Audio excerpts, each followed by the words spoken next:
नमो बुद्धाय। जय भीम, जय भारत, जय संविधान, जोहार। साथियों, आज मैं आपसे दिल्ली के ऊपर बात करने के लिए आया हूं।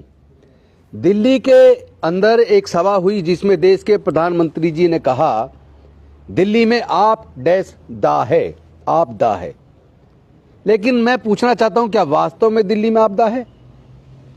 यहां तो आपदा में ही अवसर तलाशे जा रहे हैं। आपको याद होगा जब भारत के अंदर कोविड आया तो कोविड के अंदर भारत सरकार ने स्वयं आपदा में अवसर तलाशा। कई राज्य सरकारों ने भी आपदा में अवसर तलाशा, अपने लोगों के व्यापार को बढ़ाया। ऐसे ऐसे इक्विपमेंट्स खरीदे गए जो किसी काम नहीं आए, लेकिन पीएम केयर फंड का हजारों करोड़ रुपया उस तरह के इक्विपमेंट खरीदने पे लगाया गया। आपको सबको पता होगा कितने वेंटिलेटर खरीदे और वो वेंटिलेटर आज कहां हैं? ज्यादातर काम नहीं कर रहे।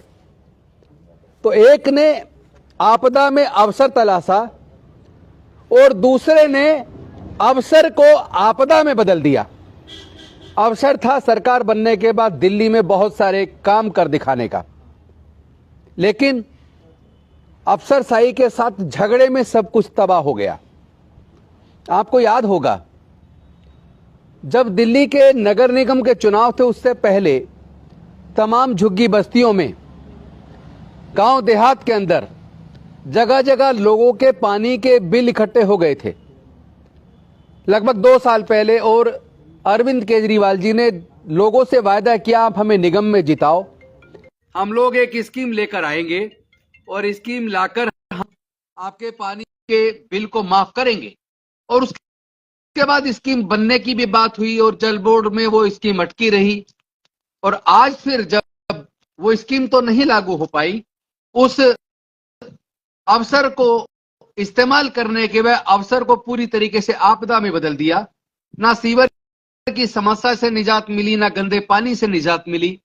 लेकिन एक बात जरूर हुई, उन्होंने अब इस चुनाव के दौरान दिल्ली के चुनाव प्रचार की शुरुआत की और जगह जगह जब लोगों ने अपने बिल दिखाने शुरू किए तो उन्होंने कहा चिंता मत करो, हमारी सरकार बनने दो, फिर मैं ये पानी के बिल माफ करूंगा। कल फिर से घोषणा की, अखबार में आया कि मैं पानी के गलत बिल माफ करूंगा। ये गलत बिल क्या होता है? जिनके बिल आए हैं वो क्या गलत है या वो बिल सही है? इसको डिसाइड कौन करेगा? लोगों के लाखों लाखों रुपए के बिल इकट्ठे हो गए, आप कह रहे हो जमा मत करो, मैं माफ करूंगा। तो ये तो एक उलझा हुआ सवाल है। जब आप 2 साल में नहीं कर पाए सत्ता होते हुए, तो सत्ता आएगी नहीं आएगी इस बात की क्या गारंटी है? और आ भी गई तो अगर पिछले 2 साल से नहीं कर पाए तो आगे क्या कर पाएंगे? ये तो क्वेश्चन मार्क पहले से ही लगा हुआ है। लेकिन मैं ये पूछना चाहता हूं, जो जो घोषणाएं दिल्ली के अंदर आप कर रहे हैं, वो घोषणाएं क्या केवल घोषणा रह जाएंगी? क्योंकि जो घोषणा आपसे लगभग 2.5 महीने पहले की थी, अभी तक उसमें कुछ हुआ नहीं है।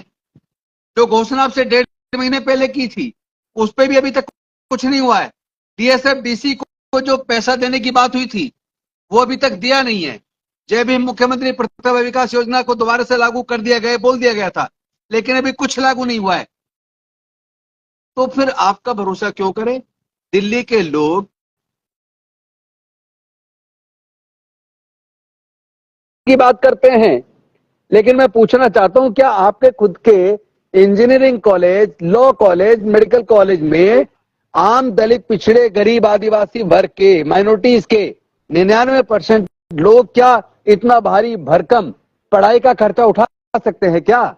आपके तो खुद के इंजीनियरिंग कॉलेज के अंदर, लॉ कॉलेज में, मेडिकल कॉलेज में हमने देखा है, उसका पूरा रिकॉर्ड निकाल के देखा, 15 लाख का खर्चा आता है। कहां से आएगा? मैं अनेकों बार आपसे निवेदन कर चुका हूं कि ऐसे गरीब बच्चों के लिए फंड का इंतजाम कीजिए, लेकिन उसके ऊपर आप जाने न क्यों चुप्पी साध लेते हैं। आपने तो जो अवसर आपको मिला था उसको आपदा में बदल दिया, और मोदी जी को जो अवसर मिला उन्होंने आपदा को अवसर में बदल दिया। तो आप में और मोदी जी में मुझे कुछ ज्यादा फर्क नजर नहीं आता। अब दिल्ली के लोग तय करेंगे कि आप में और उनमें फर्क क्या है। आपकी बात का भरोसा करें या उनकी बात का करें? मुझे लगता है इन दोनों की बात का भरोसा करने की बजाय मैं याद करना चाहूंगा कांग्रेस के उस टाइम को, जब वजीफे से ही लोग पढ़ लिया करते थे। उसके टाइम पे तो शिक्षा पूरी तरह मुफ्त थी, हम खुद कॉलेज में पढ़ के आए, कोई पैसा नहीं लगा।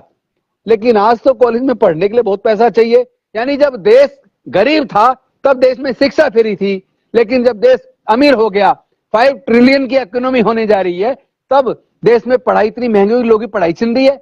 यानी कि गरीबी में देश में शिक्षा फ्री थी और अमीरी में देश में शिक्षा महंगी हो गई। ऐसे हालात में मैं दिल्ली के लोगों को निवेदन करना चाहता हूं, किसी की भी बात पर आंख मीच कर भरोसा करने की बजाय खुद जांचो परखो और देखो कि आपका फायदा क्या छोटे छोटे जो लाभ दिए जा रहे हैं इनमें है, या आपके बच्चे पढ़ लिख कर आगे जाए, अपने जीवन का निर्माण करें, उनके लिए रोजगार के अवसर बने, उसमें आपको फायदा होने वाला है। क्योंकि सरकारें गंभीर नहीं है लोगों को रोजगार देने के लिए। दिल्ली के अंदर ठेकेदारी प्रथा इतनी हावी है कि अरविंद केजरीवाल जी ने लगभग अब से 4 साल पहले कहा था, मैं ठेकेदारी प्रथा को पूरी तरह खत्म करूंगा और ये जितने कच्चे कर्मचारी इनको पक्का करूंगा, कॉन्ट्रैक्ट लेबर को पूरी तरह बंद करूंगा। तो मैं पूछना चाहता हूं कि आखिर ये ठेकेदारी प्रथा दिल्ली में खत्म क्यों नहीं हो रही है?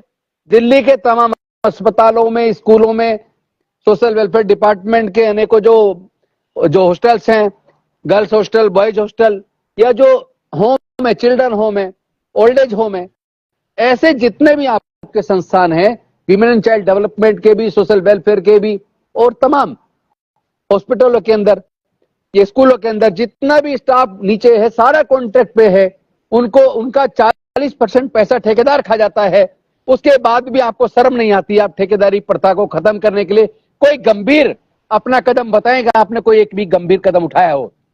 अब दिल्ली के लोगों को तय करना है कि छोटे छोटे लालच में आना है या सरकार से पूछना कि आप रोजगार देंगे या नहीं देंगे। रोजगार देने पे तो सरकार आज बात ही नहीं करती, काला धन वापस लाएंगे की तो बात करना बंद कर दिया, लोकपाल का अता पता है नहीं, और भ्रष्टाचार में तो सबके ऊपर मुकदमे बन ही चुका, हम सब देख ही रहे हैं। इसलिए मैं जनता से निवेदन करता हूं, हाथ जोड़कर निवेदन करता हूं, अपने आने वाले समय के लिए फैसले सोच विचार के लीजिए।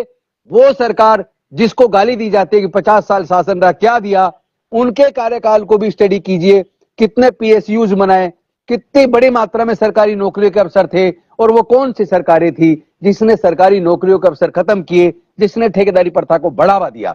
ये सब देखने के बाद आप लोग इस चुनाव में अपनी वोट की वैल्यू समझो और उसको वोट दो जो आपको तरक्की दे सके, जो आपको रोजगार दे सके, जो आपको शिक्षा को फ्री कर सके। अन्यथा छोटे छोटे लालच में फंस के आप रह जाएंगे और आपके बच्चों का कोई भविष्य नहीं होगा, भविष्य अंधकार में होगा। धन्यवाद साथियों। नमो बुद्धाय। जय भीम, जय भारत, जय संविधान, जोहार।